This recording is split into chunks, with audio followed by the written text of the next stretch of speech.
Hello family. जुलाई का महीना आखिर में पहुंचने लगा है और पास आ रही है एक ऐसी तारीख, एक ऐसा दिन जिस दिन ने हिंदी फिल्म जगत की एक ऐसी शख्सियत को हमसे छीना था जिसका गम आज तक हमारे दिलों से अलग हो नहीं पाया। 31 जुलाई पास आने लगी है और मोहम्मद रफ़ी साहब से प्यार करने वाली पूरी दुनिया की उनकी फैन फॉलोइंग के लिए एक नायाब सी, बिल्कुल ही नई, लेकिन पूरे प्रूफ के साथ आज हम लाए हैं एक ऐसी कहानी यूट्यूब की हिस्ट्री पर सबसे पहली बार दिल से दिल तक जेडी चैनल पर। भारत के वेस्टर्न जोन के गुजरात कच्छ भुज से दिल तक जेडी चैनल पर मैं जितेश दवे आप सभी दोस्तों को नमस्कार, सत श्री अकाल, आदाब।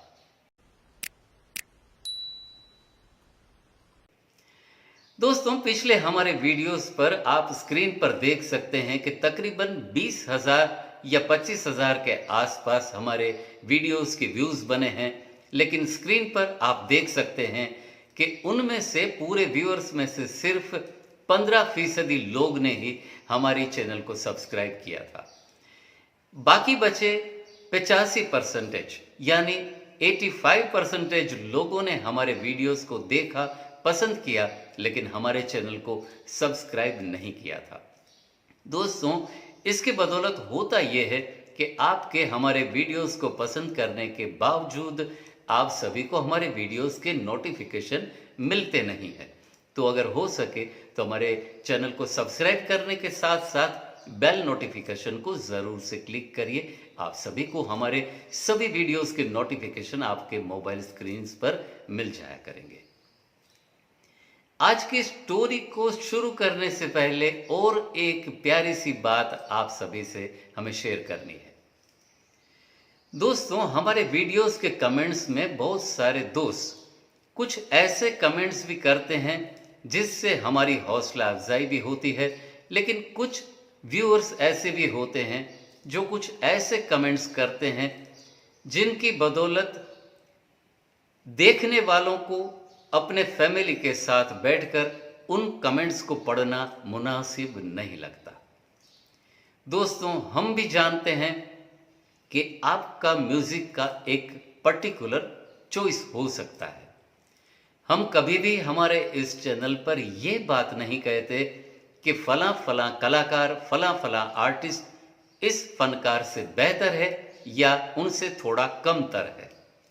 हमारे किसी भी वीडियोस को आप चेक कर सकते हैं कि हमने कभी किसी भी दोनों गुलकारों को, मेल हो या फीमेल हो, हमने कभी भी किसी को किसी से कंपेयर या कॉम्पीट करने का मौका नहीं दिया।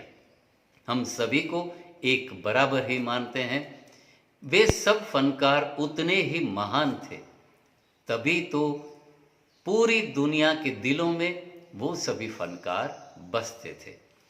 तो किसी को अच्छा बताने के लिए हम किसी भी फनकार को आपके कमेंट्स के जरिए बुरा मानना, बुरा पढ़ना पसंद नहीं करते।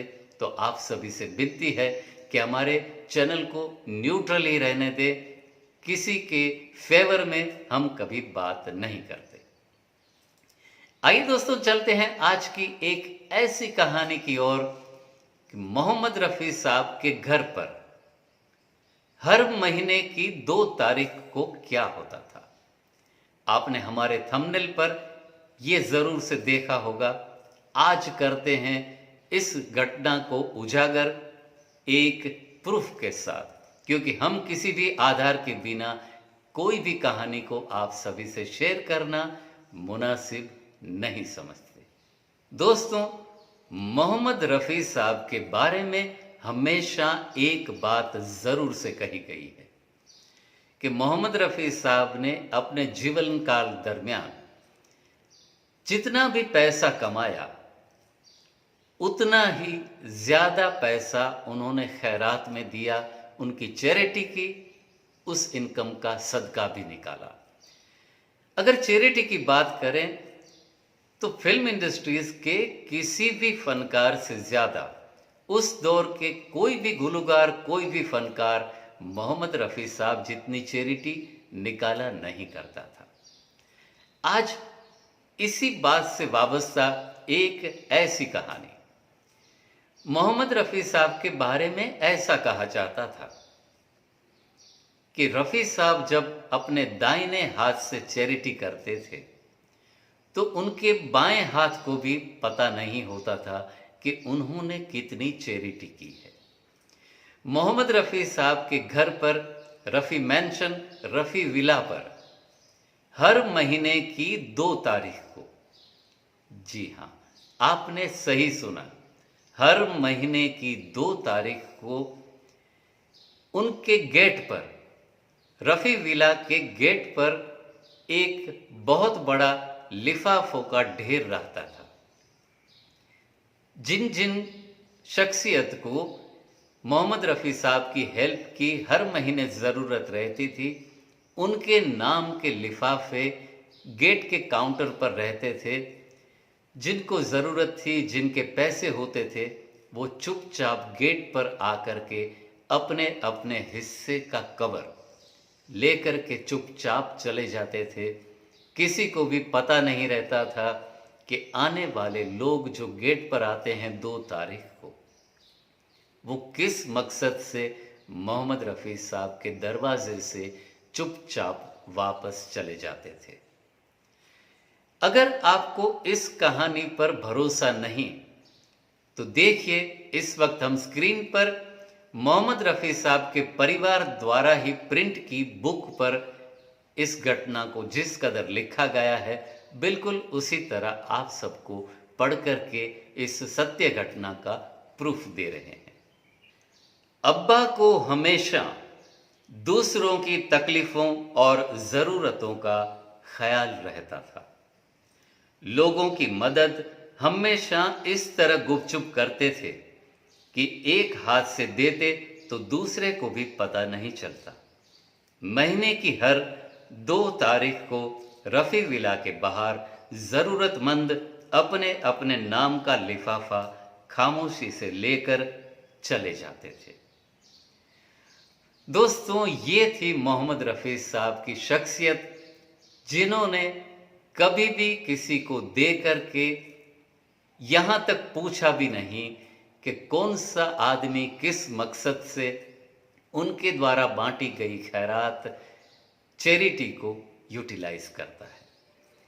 रफ़ी साहब की पुण्यतिथि पर ये हमारी कहानी आप सभी के पेश नज़र।